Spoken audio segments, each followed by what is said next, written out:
Good morning, good morning. It's lovely to be back.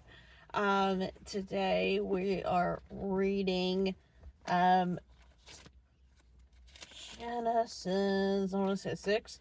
Yes, I do believe it was Genesis 6. Luckily I have the page dog-eared, so I can find it. Yes, it is. It is definitely number 6. So last chapter, we were looking at the line of Adam. So after the fall, after God cast Adam and Eve out of the garden, after Cain and Abel, and obviously their new son Seth, we see the line of Adam afterwards, and the chapter ends with Noah becoming the father of Shem, Ham, and Japheth.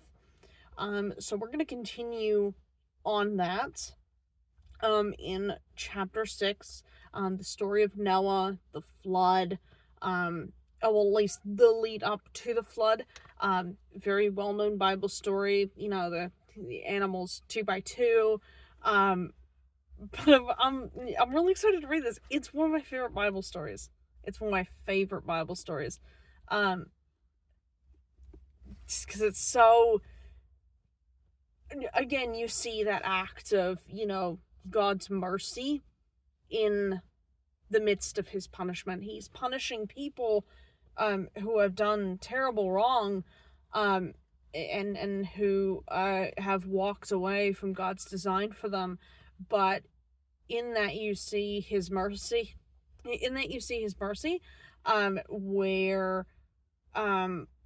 he chooses one family from everyone on earth. He chooses Noah and his family, Noah, his wife, his sons, and his sons' wives, to basically build this ark and to be spared from the destruction.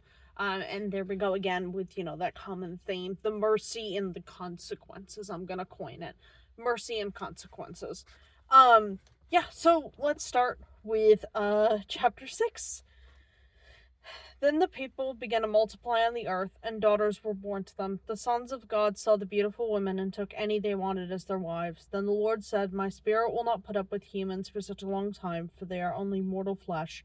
In the future, their normal lifespan will be no more than 120 years. In those days, and for some time after, giant Nephilites lived on the earth, for whenever the sons of God had intercourse with women, they gave birth to children who became the heroes and famous warriors of great ancient times. The Lord observed the extent of human wickedness on the earth, and he saw that everything they thought or imagined was consistently and totally evil. So the Lord was sorry he had ever made them and put them on the earth. It broke his heart. And the Lord said, I will wipe this human race I have created from the face of the earth. Yes, and I will destroy every living thing, all the people and the large animals, the small animals that scurry along the ground, and even the birds of the sky. I am sorry I ever made them. But Noah found favor with the Lord." This is the account of Noah and his family. Noah was a righteous man, the only blameless person living on earth at the time, and he walked in close fellowship with God. Keep a note of that, because I'm going to be explaining it after this, because it's used once other time in the chapter before, in chapter 5. If you can remember that, sound off in the comments. But yeah, I'll be explaining it later. But yeah, keep a note of that, is that he was righteous, the only blameless person living on earth at the time, and he walked in close fellowship with God. Keep a note of that. Noah was the father of 3 sons, Shem, Ham, and Japheth. Now God saw that the earth had become corrupt and was filled with violence. God observed all this corruption in the world, for everyone on earth was corrupt. So God said to Noah, I have decided to destroy all living creatures, for they have filled the earth with violence. Yes, I will wipe them all out along with the earth. Build a large boat from cypress wood and waterproof it with tar inside and out. Then construct decks and stalls throughout its interior and make the boat 450 feet long, 75 feet wide, and 45 feet high. Leave an 18-inch opening below the roof all the way around the boat. Put the door on the side and build 3 decks inside the boat, lower, middle, and upper. Look, I am about to cover the earth with a flood that will destroy every living thing that breathes. Everything on earth will die, but I will confirm my covenant with you. So enter the boat, you and your wife and your sons and their wives. Bring a pair of every kind of animal, a male and female, into the boat with you to keep them alive during the flood. Pairs of every kind of bird and every kind of animal and every kind of small animal that scurries along the ground will come to you to be kept alive. And be sure to take on board enough food for your family and for all the animals. So Noah did everything exactly as God had commanded him. That's chapter 6. So the thing that I want to highlight with that, in 6 verse 9 of Noah being a righteous man, only blameless person, walking in close fellowship with God. Close fellowship with God, if you look in when we read verse 5, so the video yesterday, in 5 verse 22, after the birth of Methuselah, Enoch lived in close fellowship with God for another 300 years. So, like, there's that. I would say that there's that kind of caveat, is that, generally these people, well, sometimes these, people who are chosen by God to do these great things in the Bible, they are already walking in close fellowship. I don't know if that makes sense. I'm trying to make it make sense. Some of these people, and it's kind of a common thread. Sometimes we see those who are chosen and they are already walking in close fellowship with God, and then there's others who aren't. Take Rahab from the book of Joshua, for example. She wasn't a Bible follower, but she recognized the power of God. Gideon doubted God's power at first, book of Judges, but through asking the Lord to test his, like, well, it wasn't necessarily testing his power, more just like he was doubting that God could actually do what he said he would. But to some extent he also recognized his power, that after, it was the instance with the wool being wet and then the wool drying up, and he's like, okay, God, I know you're powerful, let's do this. Ruth, in the book of Ruth, she didn't believe in God, but she recognized God's power. And yeah, it's a common thread that either these people will already be walking in close fellowship with God, like David, or they will be chosen.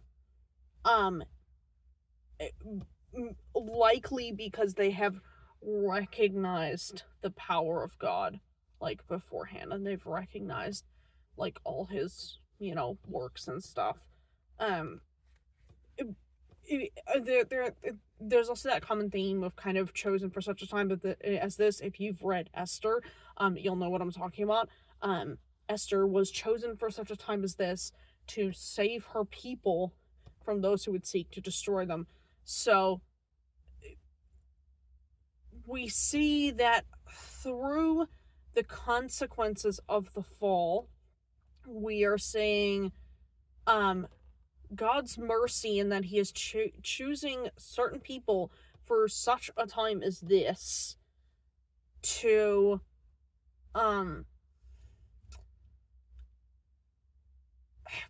outwork his will, to fulfill the great story, to fulfill the redemption story, whether they believe in him or not.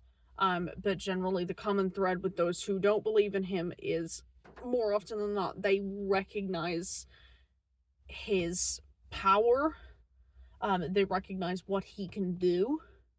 And so therefore they are more willing to be faithful and to be used as a tool for God's plans.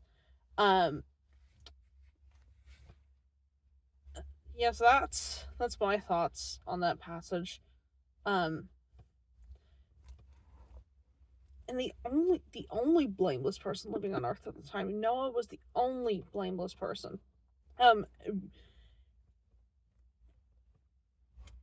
I often wonder, like how. I mean, I don't often wonder this, but how hard it would be to be the only blameless person living on Earth at the time. The only one.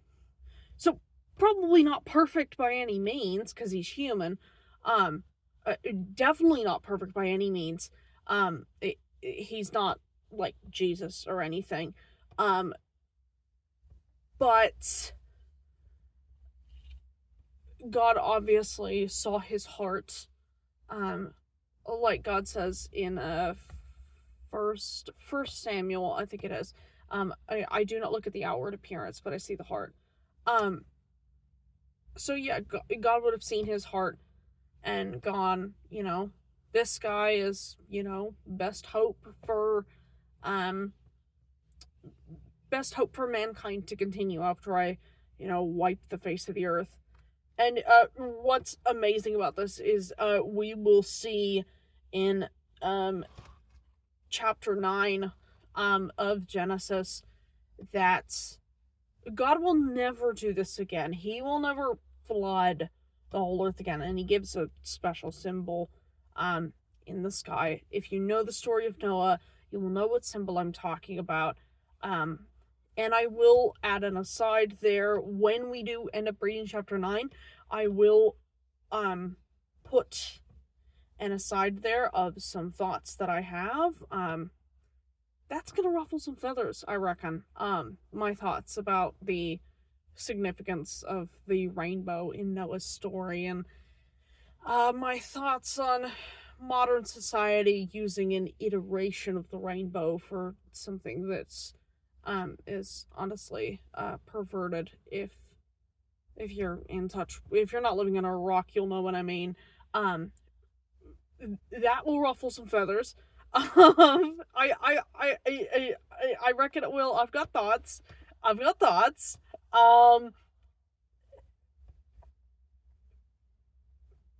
But yeah, I'm gonna save those thoughts for chapter 9. Because I don't wanna, download like I did yesterday. To be fair, yesterday I spent a lot of my time talking about that Christian video game that I found, The Serpent and the Seed. Again, go check that out. Apple App Store and Google Play Store. And the soundtrack by Poor Bishop Hooper is on Spotify. I highly recommend you go check it out. Again, full disclosure, not sponsored by the team who made it. I'm just, God, that game is stuck in my head. It's stuck in my head now. It will forever be imprinted in my mind. I still have the app downloaded on my phone, just, in case they just add more, like, I don't know, like DLC or something. There's also the, I forgot to mention yesterday, there's also the Steam demo on the Steam, like, gaming platform. If you want to go check that out as just, like, a little sampler, it takes you through Act 1. It's just like, God, I'm getting the hiccups a little bit. It's just like a little sampler, for playing the game. So yeah, if you want to get a little taste of what the game might be like, I highly recommend you go check out the Steam demo. And then yeah, if you like it, go to the Apple App Store or the Google Play Store. That's it. Yeah. So seriously, go check it out. Again, I could not speak highly enough about it. Such a great game. We need more Christian mobile games like it. or just Christian video games in general.